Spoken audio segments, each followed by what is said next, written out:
Assalamu alaikum wa rahmatullah, bismillah, alhamdulillah, wa salatu wa salam ala rasulillah, wa ba'd. Commettre des péchés ne justifie pas d'abandonner le hajj. Nous avons malheureusement beaucoup de musulmans et de musulmanes qui, parce qu'ils font des péchés, retardent le hajj à plus tard. Ces frères et ces sœurs oublient qu'Allah tabaraka wa ta'ala a rendu le pèlerinage obligatoire pour tout musulman qui en a la capacité, que ce soit la capacité physique ou financière. Le hajj n'est pas une option. C'est l'un des 5 piliers sur lesquels repose toute la religion. Tout comme tu dois jeûner, tout comme tu dois prier et t'acquitter de la zakat, si tu as réuni les conditions de la zakat, tu te dois d'accomplir le pèlerinage. Et si tu attends d'être parfait pour accomplir le pèlerinage, tu n'iras jamais. Le hajj n'est pas une récompense pour les gens déjà purs.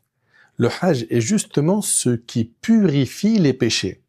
Tu te dis ne pas vouloir aller au hajj à cause de tes fautes, de tes péchés. Mais sache que Abu Hurayra radiyallahu anhu relate: j'ai entendu le messager d'Allah sallallahu alayhi wa sallam dire: quiconque effectue le pèlerinage pour Allah, il fait le hajj pour Allah, pas pour s'acheter une image. Il ne le fait pas par ostentation ou pour gagner un titre. On va m'appeler à partir d'aujourd'hui hajj un tel. Non.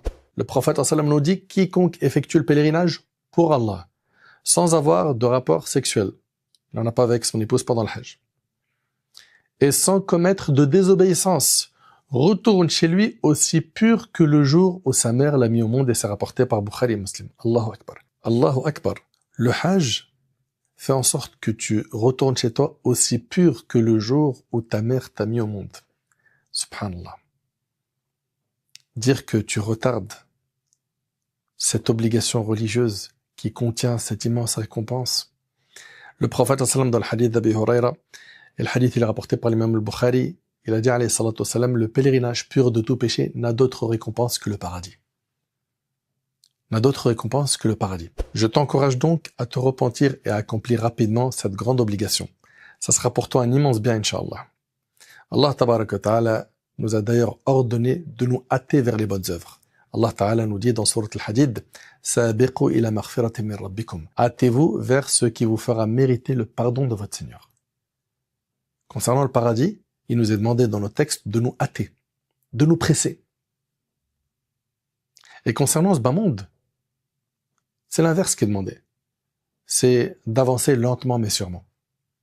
Le prophète sallam a dit dans le hadith de Sa'd, il a dit: la lenteur est bonne dans toute chose, sauf pour les choses de l'au-delà. La lenteur est bonne dans toute chose, sauf pour les choses de l'au-delà. Pour ce bas monde, fais tes projets, lentement mais sûrement. Pour l'au-delà, fonce. C'est-à-dire quoi? Ne retarde jamais une bonne action à plus tard. Presse-toi de faire les bonnes actions qui te feront gagner le paradis, qui est la marchandise d'Allah. Le prophète sallam, il a dit: la marchandise d'Allah vaut cher, la marchandise d'Allah c'est le paradis. Mais il faut que tu en payes le prix, le paradis. Et parmi les efforts qu'il y a à faire pour le paradis, il y a le hajj, qui fait partie des piliers de l'islam. Le pèlerinage est une obligation à accomplir rapidement pour celui qui en a la capacité. On parle de capacité physique et financière. Et cette opinion-là, c'est l'opinion de la majorité des savants. La majorité des savants disent qu'il faut faire rapidement le hajj pour celui qui a les moyens. Donc toi qui as les moyens physiques et financiers, si tu t'es pas inscrit pour le prochain hajj, qu'est-ce que t'attends? Et si tu meurs avant, qu'est-ce que tu vas dire à Allah? Non, mais je remets ça à plus tard. Et qui dit que tu vas vivre jusqu'à ce plus tard? Aujourd'hui, tu as la santé. Demain, tu peux tomber malade. Aujourd'hui, tu as les moyens. Demain, tu peux ne plus en avoir. Aujourd'hui, tu es fort. Demain, tu peux devenir faible. D'après Ibn Abbas, le prophète sallam a dit: hâtez-vous de faire le pèlerinage, car personne ne sait ce qui pourrait l'en empêcher plus tard.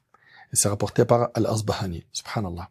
Le fait de procrastiner, de retarder le repentir et de ne pas se hâter dans l'accomplissement des obligations, cela fait partie des suggestions du diable. Ce diable qui va se désavouer de ses suiveurs le jour du jugement. Désavoue-toi de lui avant qu'il se désavoue de toi.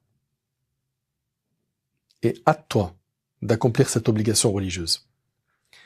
Donc les gens, quand ils retardent le hajj, qu'ils comprennent que c'est wasawasa shaitan, le shaitan qui leur murmure de ne pas le faire maintenant. C'est souvent aussi à cause de l'insouciance. C'est que on est trop occupé par ce bas monde pour travailler pour l'au-delà. Ou des fois, c'est à cause de l'illusion d'un long espoir. Ils pensent qu'ils ont encore le temps devant eux. Les morts qui sont dans leur tombe, ils avaient des projets. Et se sont retrouvés à être rattrapés par la mort. La mort ne prévient pas. Elle frappe à n'importe quel moment. Et je te répète, et j'aimerais que tu réfléchisses bien à cette question, qu'est-ce que tu vas dire à Allah si tu meurs et que tu n'as pas fait le hajj alors que tu avais les moyens de le faire? Qu'est-ce que tu vas lui dire? Ne laisse pas la crainte de retomber dans les péchés te détourner de l'accomplissement de cette obligation. C'est l'un des obstacles que le diable met sur le chemin de celui qui veut se repentir et accomplir les ordres d'Allah. Au sujet des repentants, Allah Ta'ala nous dit فَأُولَئِكَ يُبَدِّلُ اللَّهُ سَيِّئَاتِهِمْ حَسَنَاتٍ وَكَانَ اللَّهُ غَفُورًا رَحِيمًا. Ceux-là, ceux qui se repentent, croient, accomplissent des bonnes œuvres, ceux-là, Allah changera leurs mauvaises actions en bonnes œuvres. Car Allah est pardonneur et miséricordieux. Subhanallah. Est-ce que tu réalises que si tu te repens, tes péchés passés, Allah, il les transforme en bonnes actions. Il t'incombe donc, mon cher frère, ma chère sœur, de te hâter vers le repentir et d'accomplir la prescription du pèlerinage ainsi que les autres obligations. Ne laisse pas la possibilité de commettre de futurs péchés t'en détourner. Car, comme tu le sais, tout fils d'Adam commet des fautes. Et les meilleurs d'entre eux sont ceux qui se repentent beaucoup. Enfin, j'implore Allah subhanahu wa ta'ala de faire que cette vidéo trouve une place dans ton cœur et que si tu n'avais pas l'intention de faire le prochain hajj, que tu places l'intention dès maintenant et que tu fasses les causes et que tu te prépares au mieux afin de l'accomplir. Si tu ne peux pas, pour des raisons valables, faire le prochain hajj, place l'intention de faire le hajj d'après. Mets les moyens et fais les causes et bi'idhnillah, Allah te facilitera. J'implore Allah tabarak wa ta'ala de nous réformer, d'améliorer notre situation et de nous accorder la piété, la véracité dans les paroles et les actions. هذا والله أعلم سبحانك اللهم وبحمدك أشهد أن لا إله إلا أنت أستغفرك وأتوب إليك